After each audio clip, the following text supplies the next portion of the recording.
What's going on, y'all? It is me, Mike, again with Beats and Vinyl, and wanted to share the things I found this week. And I have a few things, man.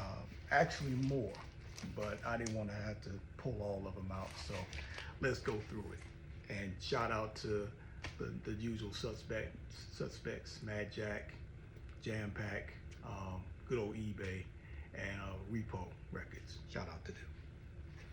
All right, my first record, Rick James. I'm Rick James. This is like a greatest hits, you know. The cool thing about getting greatest hits, you can, songs that you just like, you may not want the whole record, you just want the song. So, you know, you got Fire and Desire and You and I, Give It To Me Baby, you know, Super Freak. You know, some of the records I have, some I don't.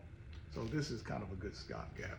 And for $5, you can't beat it. So good old Rick James. Miss Anita,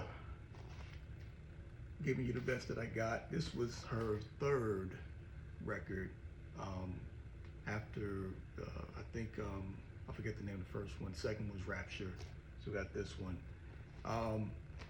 Giving You the Best That I Got was definitely the lead song, beautiful song.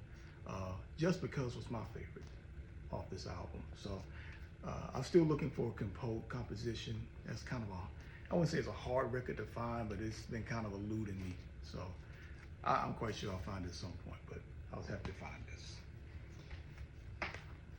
Good old Sly. This was about 73, this came out. I think Larry Graham had already left the group. But, you know, If You Want Me to Stay was kind of the monster on this one that was really good.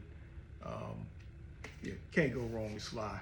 You know, I think he was kind of getting into a different space, but he was still making good music. So shout out to Sly. Johnny Hammond, Gambler's Life. Johnny was a jazz organist in the 60s. And when the 70s came, he wanted to change up his sound. And he wanted to do some different things. So he wound up connecting with these brothers called the Mizell Brothers. Now, they did a lot of stuff with the Jackson 5, Marvin Gaye, a lot of stuff with Donald Byrd, Bobby Humphrey, all that blue note, that great blue nut stuff that was happening in the early 70s. So they produced this. The Mizell Brothers also did Boogie Oogie by The Taste of Honey.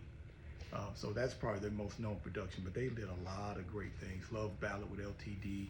So yeah, they got together and had Johnny to play the synthesizer instead of the organ, and it worked. And you know, a lot of the stuff that I buy when it comes to jazz, old jazz, is stuff I've heard from samples. I think Erykah Badu sampled the actual title of the album, Gambler's Life. She used that on one of her records. So good album. I wanted to put this in the collection. Oh boy, look at this. Parliament, man. You know, my mom had this one, and I remember my sisters and I would be cracking up laughing when my mother would play these albums, especially P-Funk, and you hear all these weird voices and high-pitched sounds. I'm like, what in the world is my mama listening to? It wasn't until I got older, I'm talking about my early 20s, that I start running around listening to P-Funk, man. I'm a huge Funkadelic P-Funk fan, man. So definitely Mothership Connection was probably one of the best songs on here. But P-Funk is a close second, but Mothership Connection for this one. This one, Aqua Boogie, for sure. But also there's a song called One of Those Funky Things. And I got hip to that song because of EPMD, one of my favorite rap groups. They had a song called Headbangers, and they used that sample to lay out the song. So, man, Parliament. Roy Ayers, the late great Roy Ayers. Probably, definitely not one of his top known records. This was definitely early 80s. But probably my favorite song is Ooh. Good song, good. I mean, a solid album. It wasn't bad, but it wasn't bad for $3. Oh wow, another late great, David Sanborn. This is a live album, And up until that point, I guess all the stuff he had been doing, I mean, it was cool.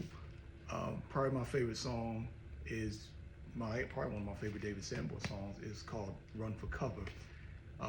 The original record is cool, but the live versions are better. If you ever get a chance, go on YouTube and look up Marcus Miller, David Sanborn, and George Duke doing the live version of "Run for Cover." It is incredible. The Doobies, just it was always tripped out to see that they named a group after some weed. But these guys were dope. I mean, phenomenal musicians, phenomenal music. You know, Minute by Minute, What a Fool Believes. I mean, just great music. This was the epitome of what they called yacht rock, and people have talked about that before, but these were great songs, great musicians, just great energy to be the late 70s. So this is a good 5 right here. Oh yeah. Probably one of the greatest R&B singers ever, the late great Luther Vandross. This wasn't his first record. A lot of people think this was his first record. This was probably his 4th record. Luther was doing a lot of records in the mid 70s that didn't really go anywhere. But this one took off. This was kind of like his last ditch effort. He got the money, saved up his money, put a demo together, took it to CBS, and they signed him on this, man. So one of my favorite Luther albums. Oh man, double play. Got Eddie and Eddie. This was Eddie Murphy's first comedy album. And he has a horrible song on here called Boogie in Your Butt. Horrible. But the rest of the record is okay. You know, but it's a comedy album. I'm a fan of comedy. And I do have Delirious as well. So thought it was kind of cool to put in the collection. So not bad. And this was Eddie's first record as a singer. How could it be? And I know what happens when the guys get hot. People don't understand. I was telling my daughter this, man. Eddie Murphy in about the mid 80s was as hot as you could get. And when these guys get hot, they start thinking, hey, I could put a record out. But Eddie could actually sing. He was not bad. He was not bad. You know, Party All the Time is on here, which is the quintessential one hit, but the rest of the record is not bad. So it was kind of cool to pick it up for $8. Oh yeah, Johnny Guitar Watson, Ain't That a Bee? Probably the most notable song on here is called Superman Lover.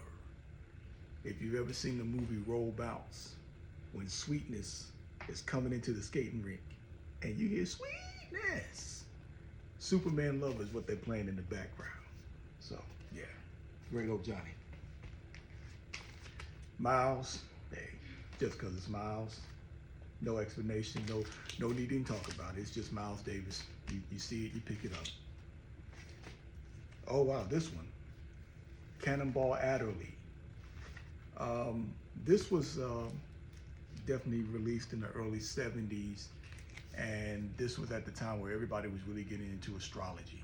You know, the birth signs and, you know, your sun rising and moon and all that stuff. They made a whole record basically talking about each sign.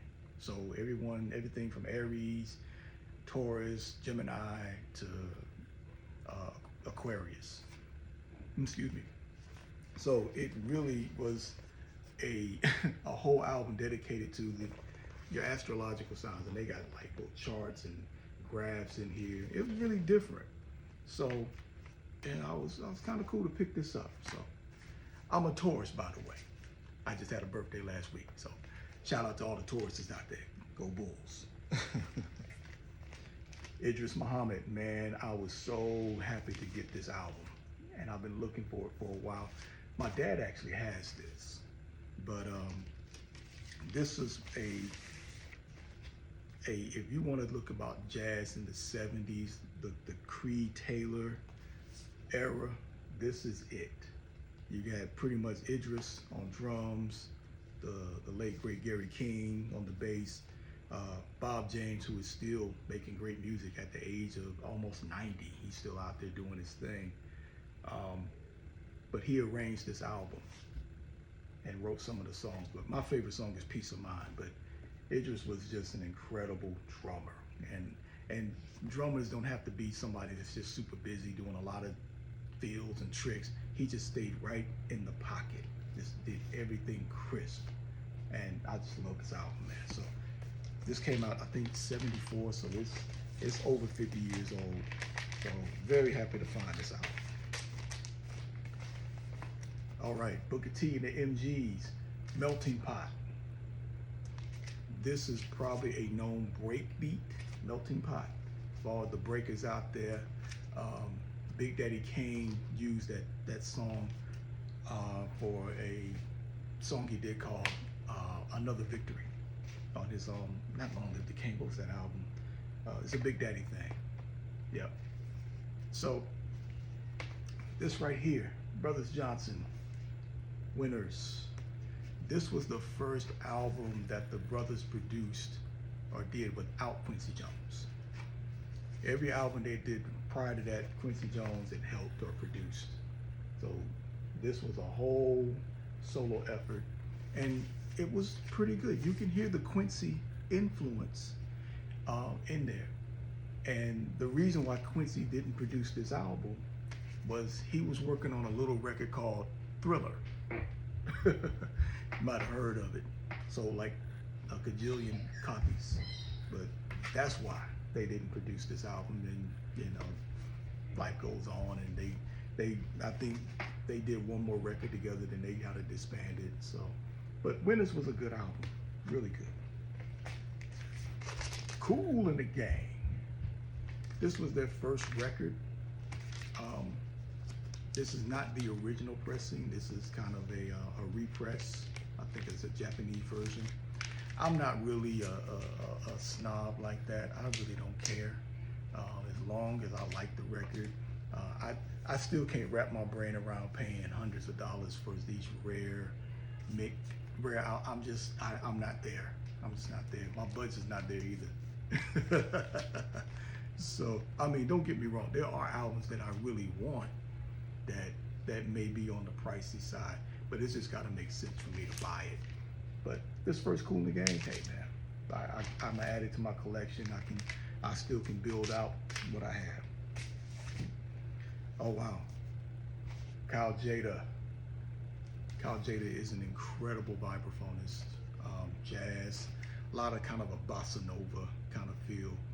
I got turned on to him by Pete Rock and Q-Tip from Tribe Called Quest. That's who got me really interested in hearing him, because they would play, they would sample or use some of the music for their interludes, especially Tribe Called Quest. There's a song on here called Aquarius that Tribe Called Quest used on their Midnight Marauders album. So happy to find this. Hey, another legend. Quincy Jones, Roots. I was maybe 4 years old when Roots came out, so I didn't see it when it originally came on television. I wound up seeing it maybe a few years later. I was probably 9 or 10. I was probably a little bit less than that. I just remember they were showing it on television like after school. It was a weird time, but and very powerful movie, miniseries. Quincy did the musical soundtrack to it. You know, so it's a must-have if you're a Quincy fan. You know, Quincy was a master at soundtracks, and this is probably one of his greatest works. So I was happy to find this. And last but not least, my musical hero, Little Stevie Wonder. This was his first record. So this came out way back in 1963. It's the first record. It ain't great. It ain't terrible, but it ain't great. You can tell that Motown was still trying to figure out what they were gonna do with him. You know, were we gonna, you know, they were trying to mimic him like a little Ray Charles, or but he played all these different instruments, so they was trying to show him that way. They were still trying to figure out what to do with him, and they had the Fingertip song out, so they was just riding away. But it kicked off an incredible career that's still going to this day. So, and with that, that's what I got for these last couple weeks I've been out here shopping. So I hope all is well. I hope all of you have a very helpful, very fruitful month of May and June, and we'll get back at it at the next time. So we'll see you soon. Peace.